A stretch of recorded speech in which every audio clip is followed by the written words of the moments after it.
when you can get away from the environments that you associate with some of those stresses, and nobody associates walking through a forest with a business meeting or what have you. So I think a lot of the chemicals that are released when you're away, uh, just like I know you ever see these videos when they're trying to take a dog to the vet, and as soon as like they get in the car or they pull up to the parking lot of the vet, the dogs go crazy. Because I think us being somewhat like that, where we our environment, we associate with what we do in that environment. And if you're in your office and you're taking meetings and calls and what have you, and then you go and you just hear the sounds of leaves or water running or just the wind, and hear cars honking and what have you. So we know that has biological effects in terms of the endorphins and other secretory hormones that are released when you're in those sort of environments, and it's by association. We know our mind lives off cues. If I put a juicy steak or a piece of cake in front of any one of us, immediately without us controlling it, our salivary glands start secreting. And so just by things like that our environment impacts our body, right? Why do you salivate? And we all do, even a small amount. If I put something that you really love in front of you, it's just automatic, and you're not thinking about it. And so lots of physiological changes are occurring based on what you're seeing, smelling, touching, feeling. And so that goes to what you're talking about, where you get yourself in a different environment and your body will release the kind of things that are going to give you the positive things that we're looking for.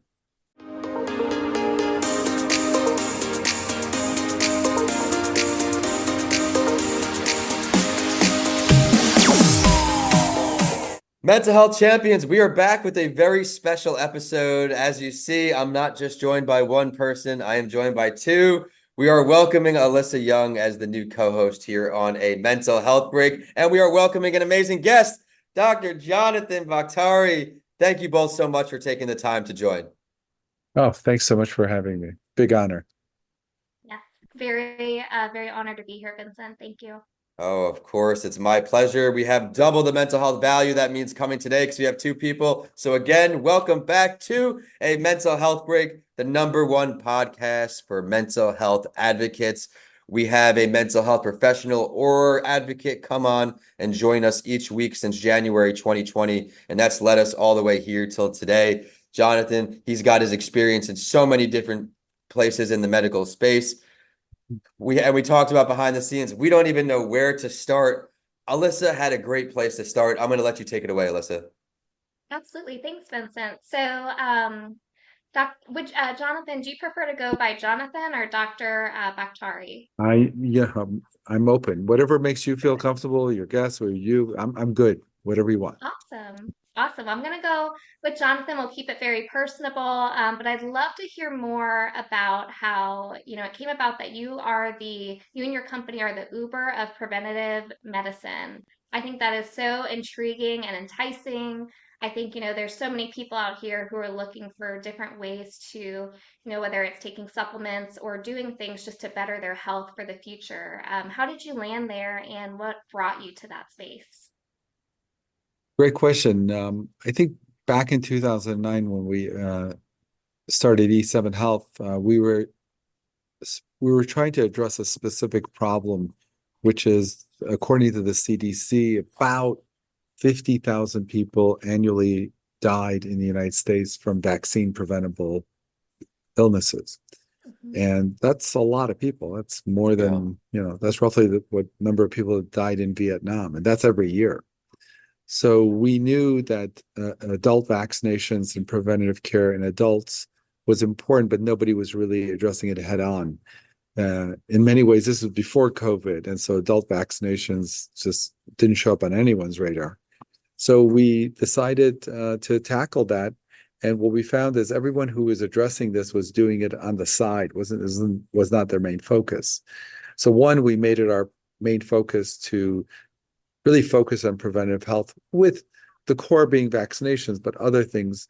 And then what we decided it is that we're going to leverage technology. We're going to become a software development company.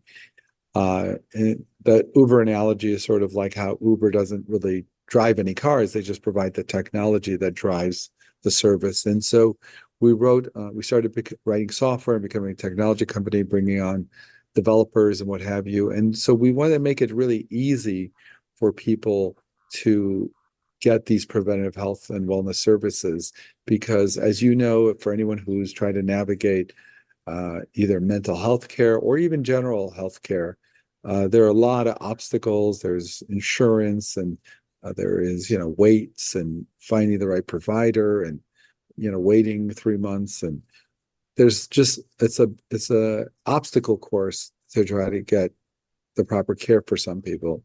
Oh, they're not a provider. I've got the wrong insurance. My insurance changed. My provider changed.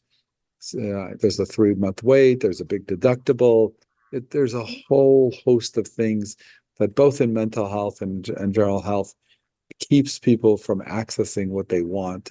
It's not like ordering a widget on Amazon, right? You don't. It's not like 3 clicks and you have an appointment to see a mental health specialist or a general doctor the next day, right? That's just not going to happen. Yeah, but it's interesting because you can order a widget or a hammer with 3 clicks and it's in your house the next day, right? So why can't accessing care be the same way? And there lies what we were trying to do, which is write technology and codes to, I call it making our services Amazon-esque. So you can do 3 clicks and you're there. And that was our goal. And that's what we strive in. That, that's a lot of what we've done, is give people access to preventive health care and vaccinations in a way where we reduce friction and actually make it have a good experience. One of the cool things about E7 Health on our website, we survey people after they leave. We have a third-party company called Listen 360, and they send them an email. Yeah, how did they do? How was the experience? And literally, I think we have 10,000 reviews on our website in 3-4 years. So that, I think, is a testimony to obviously how great our staff is, which I'm really proud of, but also how we've been able to make it painless to get what you want. So I don't know if that helps you understand the Uber analogy, but absolutely. Well, thanks for making care easy. The mental health challenges are plenty when you can't get your medicine, among all the other problems you're already having. Your stress is going up, you're feeling anxious, you're not thinking clearly. So it seems like you solve those problems. What was leading up? What was right before that step, right before you made the leap into the preventative care, helping people get there? What areas in health were you involved with? Well, obviously I practiced clinical medicine and was seeing patients, but then I also got into administrative medicine. So I was medical director of hospitals and departments inside of hospitals. And I was then subsequently medical director for insurance companies, health insurance companies like Anthem, Blue Cross Blue Shield, the Culinary Health Fund. And then also I got to teach in medical schools. I was an assistant clinical professor of medicine in my journey in 3 different medical schools. So the teaching, working for hospitals, working for health insurance companies, I think gave me a perspective on the problem, because I could, and also being clinical and seeing patients, all 4 of those pillars gave me a satellite view of the sometimes insanity of trying to get care, and not have to be this burden, either financially or just the amount of brain damage you need to go through to get it. Absolutely. Again, thank you for the work that you're doing as 2 people who have relied on getting medications at different points. You've made it easy. Other than medications, though, there are things that we can all do to improve our mental health. Mm-hmm. Everyone knows I'm an early burning in the gym. I love to write. Dr. Baktari, what are some things you do to take care of your mental health? And then Alyssa, I want to hear your favorite thing to do for your mental health, since it's our first co-host together. Absolutely. Yeah, so I think what you always hear is the sort of like work-life balance, because it's easy to be driven and try to, really kill it in your professional life. But I think what's really helped me is to maintain perspective, right? Because at the end of the day, we're using our career to complement our personal life, right? We're not working for the sake of working. We're working so we can have more to offer to our family and do things and take care of people and what have you. And you have to maintain that perspective. If your work becomes a thing on its own and there's no connection with, hey, I'm trying to be a success in my work or my career so I can take care of my family and I can be a better dad and be a better spouse and be a better whatever. So I think it's the healthy perspective. That doesn't mean, of course, don't work or whatever, but understand why you're trying to make yourself a success in your career. You're trying to do that so you can have more fulfillment in the other aspects of your career. Not to say that work in itself can't be satisfying or rewarding, but to maintain that balance. Now you can take that too far, of course, but doesn't mean you can't work hard and can't really excel in your career, but understand why you're doing that. And that's helped me a lot. Thank you for sharing. Alyssa, what about you? Yeah, no, that was really great, Dr. Baktari. Something that I really have come to love is just getting outside, getting into fresh air, really being able to, reground myself. I'll find myself in some very stressful situations, even if it's positive stress. I could be so excited about something that's coming up, and I'm just like, all right, I got to get outside for a little bit so I can kind of debrief, get that fresh air in my lungs, and even just getting they say, and Dr. Baktari, you could probably, speak to this, grounding yourself, like putting your bare feet into the sand or the ground. There's some type of, I don't know if it's like a mental health connection or a physical health connection where it actually helps to bring calmness back into the body. That's something I'd love to ask you. Yeah, great question. Yeah. Well, it's no secret that obviously endorphins and things you do, impact your mood, your health.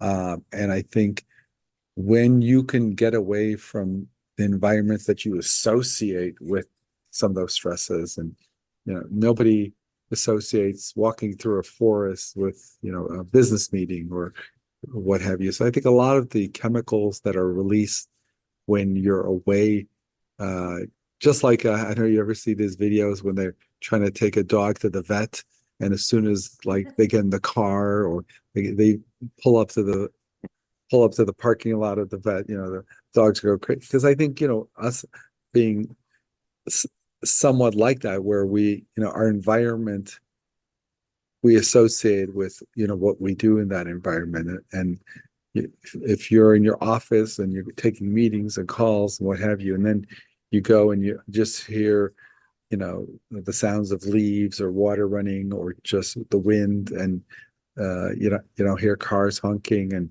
what have you. So we know that has biological effects in terms of the endorphins and other secretory hormones that are released when you're in those sort of environments, and it's by association. We know our mind lives off cues.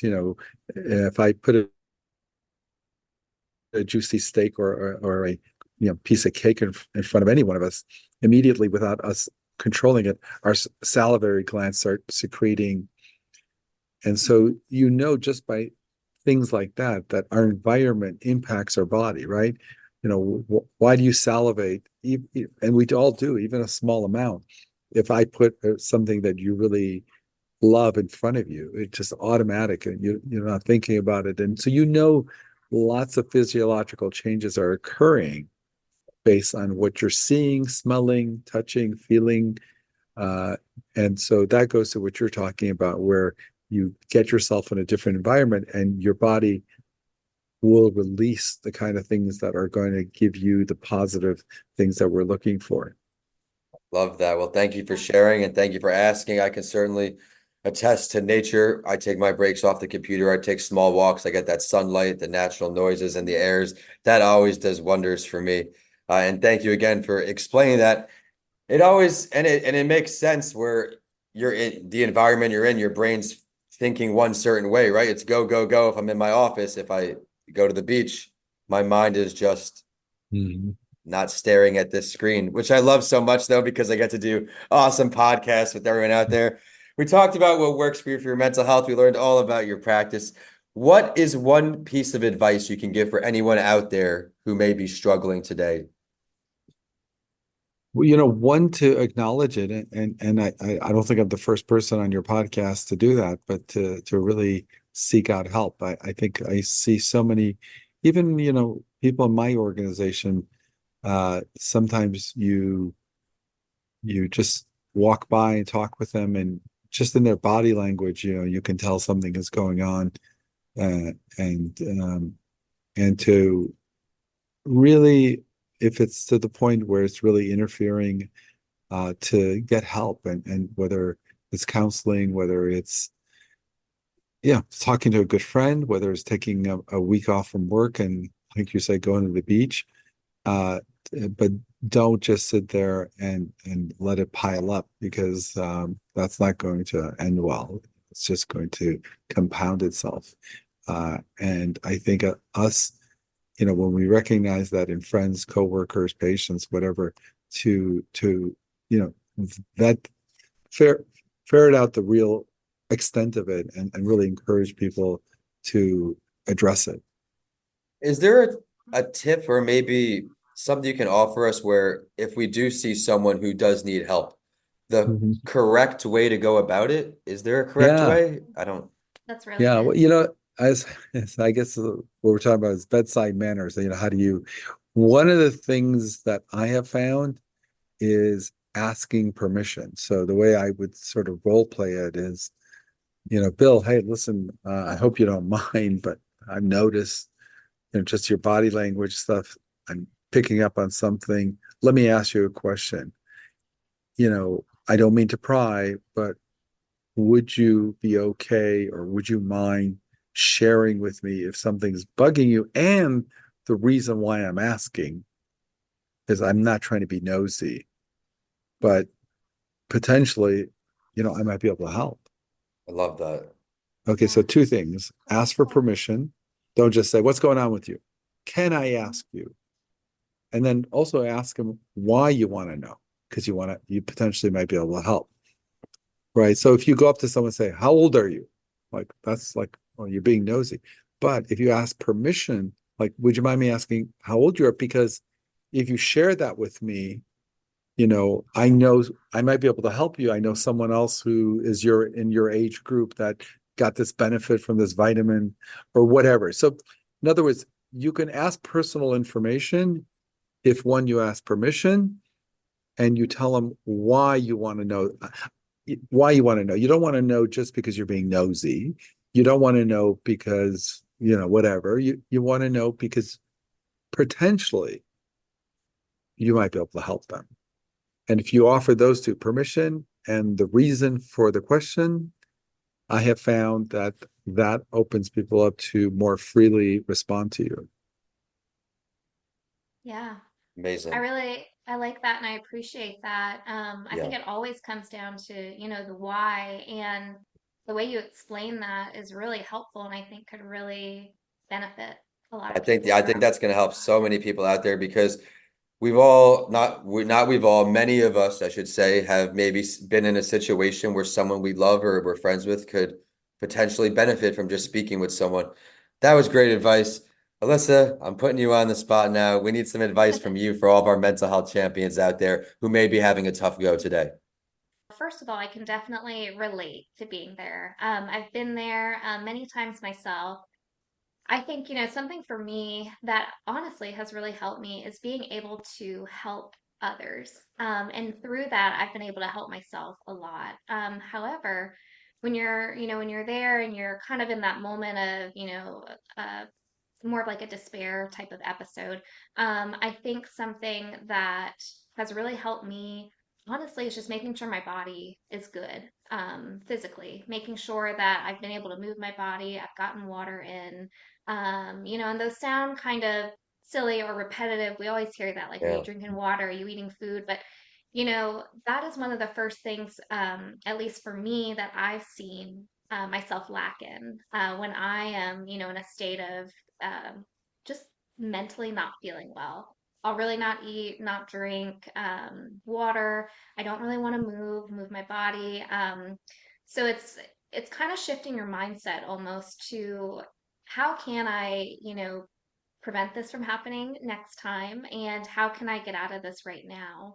And for me, it's just moving. So something I learned with an executive that I get to work alongside is a state change.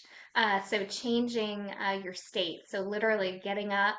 And I'm sitting here right now. If I were to get up and start doing like jumping jacks 2 feet next to me, that would be considered a state change. And I've actually been able to implement that many times since Amazing. I've learned it, and it's helped.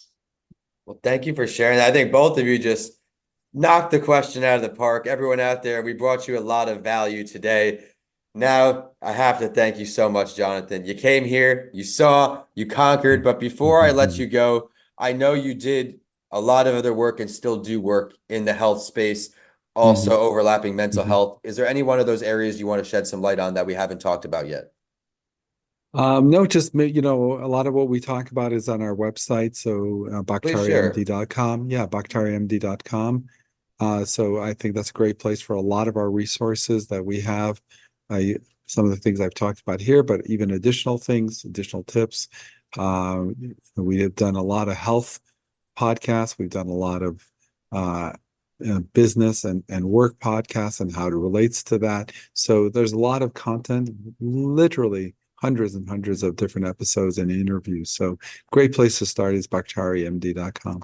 Thank you for sharing that. Alyssa, where can we find you online? Awesome. Yeah. So you can find me. You can find me through my website. That is the unlimitedrefills.blog. I put a lot of topics on there of just some harder things I've gone through and how I've navigated them. You can also find me on all social media channels as well. All right, everyone, go check out these two rock stars online. And the show, A Mental Health Break, is at all podcast platforms, all social media. You can find us there too. And of course, I'm at Vincent A. Lanci. Be sure to subscribe to me on YouTube for some video clips a few weeks after this show goes live. And with that, we are signing off today. Jonathan, Alyssa, thank you so much for joining me. Thank you, Vincent. We appreciate you. Thank you so much. It was a big honor. Likewise.